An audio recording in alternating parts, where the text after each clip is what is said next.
Hello everyone, Priyanka's ডায়েরির আরও একটা নতুন পাতায় সবাইকে স্বাগত।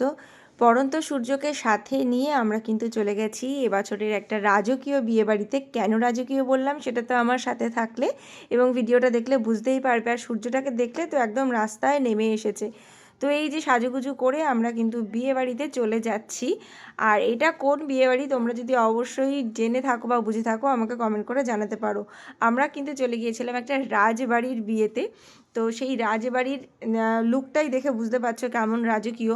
সব কিছুই ছিল সেখানে রাজকীয়, যেমন খাওয়া দাওয়া তেমন সুন্দর করে সব কিছু সাজানো।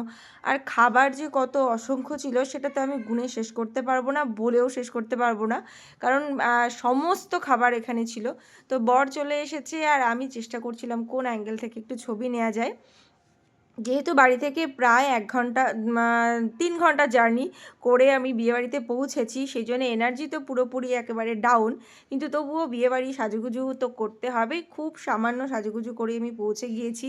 আর শুধুমাত্র খাবারগুলো দেখেই তো পেট ভরে যাচ্ছে, কারণ এত খাবার, মানে আমার তো নাম মুখস্থ কোনো মতেই থাকবে না। চাইনিজ, তন্দুরি, ইটালিয়ান, চাট, প্রত্যেকটার আলাদা আলাদা কাউন্টার আছে। তোমরা চাইলে পজ করে দেখে নিতে পারো এখানে মেনুগুলো। এখানে তো তন্দুরি এবং বিভিন্ন ভেজ আইটেম কি নেই সেখানে, লাইভ কাউন্টার আছে। পাস্তা থেকে শুরু করে সমস্ত কিছু, fried rice, chilli chicken, chilli paneer. তো তার মধ্যে থেকে সব তো খাওয়া সম্ভব না, কিছু কিছু একটা দুটো আইটেম নিয়েছি। আর এখানে নিচ্ছি প্রন ফ্রাই। তো এখানে মকটেল কাউন্টার ছিল, মানে কি নেই, মোমো ছিল। মোমো আমি আর ছেলে একটা করে ট্রাই করে নিলাম। আর এখানে কিন্তু সমস্ত চাইনিজ, মানে চাইনিজেরও এমন কিছু খাবার নেই যা এখানে নেই। স্যালাড কাউন্টারেও ছিল প্রচুর স্যালাড, এখানে লাইভ রান্নাও হচ্ছে। আর বিয়েবাড়িতে গিয়ে চা কে খায়? আমি খাই, কারণ সন্ধ্যাবেলায় চাটা মিস হয়ে গিয়েছিল।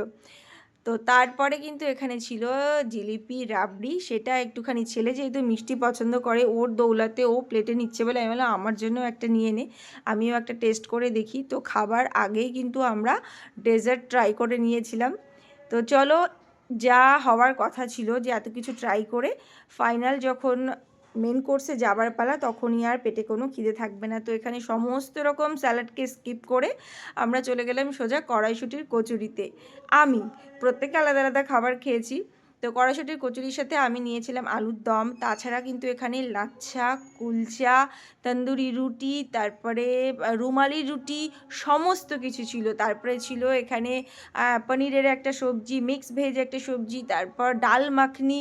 মানে কি না, মানে আমি নাম বলতে বলতে হাঁপিয়ে যাব, এত খাবার এখানে ছিল। তো এটা সত্যিই ভীষণ টেস্টি ছিল। আর তারপরে ছিল এখানে মাছেরও বিভিন্ন রকম আইটেম। তো সেগুলো কোনো দিকেই আমি যাইনি, শুধুমাত্র ভেবেছিলাম ভেটকি পাতুরি, অল্প একটু ভাত। কিন্তু ভাতটা আমার প্লেটে এতটাই দিয়ে দিয়েছে যে সেটাই আমার মানে সবথেকে ভুল হয়েছে। আর এখানে মাটন, 2 পিস মাটন নিয়েছিলাম, কিন্তু আমার পেটে আর কোনো কিছু খাওয়ারই জায়গা ছিল না, মানে সবটাই প্রায় আমি মানে খেতে পারিনি।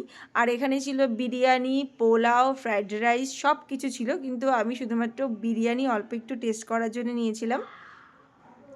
তো যাই হোক, সমস্ত কিছু বলতে বলতে এবং খেতে খেতে আমি হাঁপিয়েও গিয়েছিলাম। তো ফাইনালি চলে আসলাম চাটনি, পাঁপড় আর মিষ্টি। সেখানেও কিন্তু ছিল প্রচুর রকমের মিষ্টি, রসগোল্লা থেকে শুরু করে ছোট গোলাপ জামুন, তারপরে সন্দেশ ছিল। তো একটা দুটো ট্রাই করেছি, তারপরে পান। সেখান থেকে এবারে বাড়ি আসার পালা। আর বাড়ি আসার সময় কিন্তু আমার প্রচণ্ড ঠান্ডা লাগছে। আর বাড়িতে না, ছিলাম দিদিভাইয়ের ফ্ল্যাটে। তো সেখানে বাড়ি থেকে প্রায় 3 ঘন্টা জার্নি করে আমরা বিয়েবাড়িতে এসে ফাইনালি পৌঁছেছি এবং বেশ মজা করে আনন্দ করে কাটিয়েছি কিছুটা সময়।